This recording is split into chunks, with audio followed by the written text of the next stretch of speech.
현재 한국의 저출산 문제에 대한 해외의 관심이 뜨겁습니다. 한국의 저출산율이 너무 낮다 보니 해외에서는 한국에서 아기가 얼마나 살기 힘든 환경이면 사람들이 낳지를 않냐는 말이 나올 정도라고 하는데요.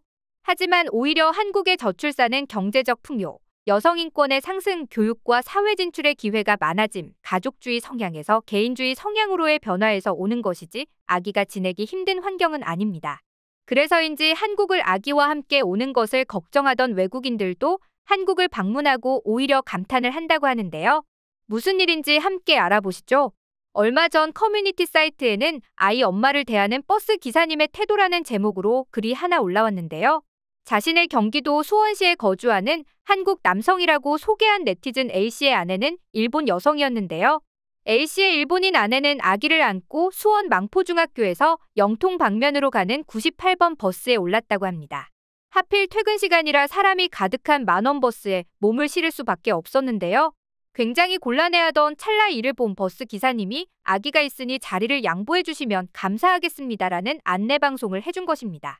이것도 놀라운데 더욱 놀라운 것은 그 다음이었습니다.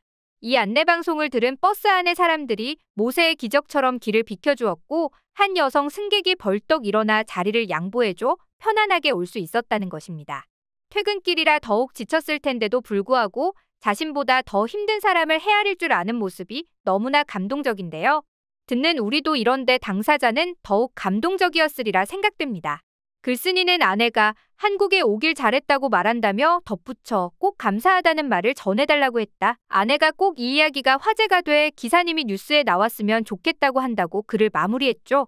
왜냐하면 일본 사람들은 대중교통에서 임산부나 노약자에게 자리를 양보하는 데 있어서 매우 인색하기 때문이었습니다. 일본에는 노약자석이라고 하지 않고 우선석이라는 개념이 있는데요. 우선석은 아이가 있는 임산부, 노인, 다리가 다친 사람 등 자신이 약자라고 느껴지는 사람은 가서 편하게 앉을 수 있는 자리입니다. 그렇다 보니 전날 술을 마셔 숙취로 힘든 사람도 앉을 수 있는 자리인 것이죠. 하지만 한편으로는 그렇게 범위를 광범위하게 정해져 놓다 보니 결과는 뻔했습니다. 아무도 뭐라 하는 사람이 없다 보니 그냥 일반 좌석과 별반 다를 점 없이 건강한 사람들이 앉더라도 저 사람이 진짜 불편한 건지 아닌지 구별해낼 수 없게 된 것이죠. 그래서 우리나라와 다르게 일본의 우선석에는 젊은 남녀들이 앉아있는 모습이 일반적입니다. 앉을 자리가 없더라도 노약자석과 임산부석을 비워두는 우리나라의 정서와는 크게 다른 모습이죠. 그래서 실제로 임산부나 노인들은 쉽게 양보를 받을 수 없는 상황이라고 하는데요. 그런 일본에서 살다가 한국에서 이런 친절을 받으니 두 배로 감동이 온 게 아닐까 싶습니다. 그리고 그녀의 바램대로 이 이야기는 커뮤니티를 통해 널리 퍼져나갔을 뿐만 아니라 기사화가 되기 시작했는데요. 그러자 이 버스 기사님에 대한 제보도 물밀듯이 들어오고 있었습니다. 그리고 이미 유명했던 분이셨는지 저 기사님은 평소 승객들의 안전을 위해 항상 손잡이를 꼭 잡아달라거나 자리를 양보해달라고 한다라는 댓글을 볼 수 있었는데요.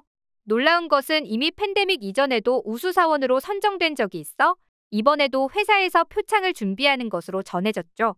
이 소식은 해외에도 퍼져 많은 외국인들의 놀라움을 샀는데요. 한국에는 2000년대에 4번 가봤는데 버스는 아직 타본 적이 없네요. 지하철에선 한글과 번호만 적혀 있어서 행선지를 알 수가 없어 어려움을 겪고 있으면 젊은 사람이나 어르신들이고 모두 모여들어 필사적으로 의사소통을 해가며 도와주신 적이 있었습니다. 한국에서 살아본 적이 있는데 일본보다 한국이 더 자리 양보를 잘해. 일본은 젊은 애들이 스마트폰만 보며 모른 척하니까 슬퍼와 같이 저마다의 경험담을 털어놓았죠. 아직까지도 한국의 정이 살아있다며 칭찬 일색이었습니다. 그러면서 흥미로운 댓글들도 보였습니다. 한국은 분명 저출산이 심각한 나라 아니었어? 아기에게 박할 줄 알았는데 그게 아니었나 보네라는 것이었죠. 하지만 비록 한국은 출산율은 낮지만 전 세계에서 아이 낳기 제일 좋은 나라로 꼽혔습니다. 미국 뉴욕에 본사를 둔 경제 전문지 CEO 월드 매거진에서는 한국을 아이가 태어나기 가장 좋은 나라라고 했는데요. 신생아 사망률, 병원 수, 학교 수, 미취학 아동 수, 문맹률 등을 지표로 삼아 아이가 태어나기 가장 좋은 나라를 순서대로 나열했죠. 여기서 한국은 무려 97.26점을 받으며 노르웨이와 일본을 제치고 1위를 차지했습니다. 맞습니다. 한국은 치안과 복지, 교육 수준 등으로 따지자면 한국은 단연 전 세계에서 가장 잘 사는 나라입니다. 아이가 자라나는 데에도 굉장히 좋은 환경인 것이죠. 그뿐만 아니라 외국인들이 가장 놀라워하는 임산부 배려석도 존재하는 나라입니다. 임산부 배려석은 다른 나라에서는 볼 수 없는 한국에만 유일한 제도라고 하는데요. 만삭인 임산부의 경우 아이의 몸무게는 몇 킬로 안 된다고 하더라도 양수나 영양분을 위한 체중 증가가 이루어지기 때문에 평소보다 10에서 20kg의 체중이 증가하죠. 갑작스러운 무게 증가로 인해 무릎과 같은 관절에 무리가 갈 뿐만 아니라 심하면 허리 디스크까지 올 수 있다고 하는데요. 이를 위해서 우리나라에는 임산부 배려석이 존재하는 것입니다. 이런 사실이 해외 커뮤니티에 올라오자 수많은 댓글이 달렸는데요. 그중 몇 가지를 소개해드리려 합니다.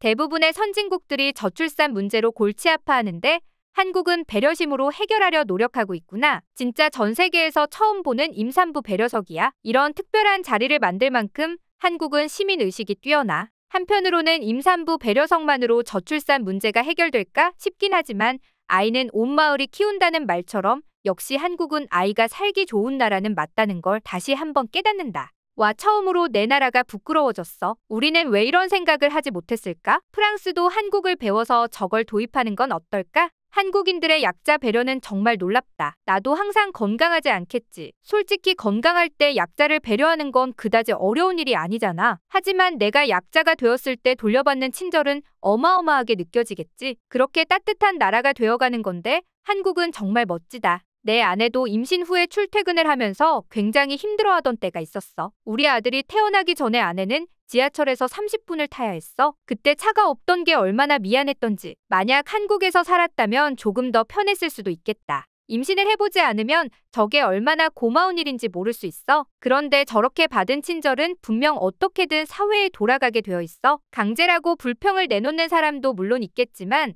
많은 사람들은 이런 문화를 보며 알게 모르게 배려를 배우게 되겠지. 그런 마음들이 다 치안으로도 연결되는 거라고. 그런 의미에서 한국은 정말 살기 좋은 나라야. 정말 부러운 이야기다. 뉴욕은 장애인 배려석도 대수롭지 않게 생각하는 사람들이 많은데 임산부석은 더욱 비웃겠지. 미국의 개인주의가 가끔은 너무 무서울 때가 있다. 누가 한국을 아기 낳기 어려운 나라라고 했어? 이렇게 임산부를 특별하게 대접해주는데 말야. 그런데 이게 오로지 시민의식만으로 잘 지켜지고 있다는 것도 너무나 신기하다. 그러니까 정부도 한국인들을 믿고 이런 정책을 내놓은 거겠지. 많은 나라들이 저출산 문제로 크게 불안해하고 있어. 물론 한국도 그들 중 하나일 것이며 임산부를 특별하게 대우해야 출산을 장려할 수 있다고 생각하고 있다. 그리고 그녀들은 걷기조차 힘든 시기와 아이를 지키기 위해 엄청난 주의가 필요한 시기가 있어. 그런 점에서 이 임산부 배려석은 정말 놀랍다. 작년에 문화센터에서 제공하는 아버지 교육을 이수했는데 그곳에서 임산부의 불편을 체험해볼 수 있었다. 그 중에는 몸에 무게를 달고 움직이는 수업도 있었다. 그 이후에 나는 모든 임산부들을 존중하고 존경하게 되었어. 한국은 올바른 선택을 하고 있다.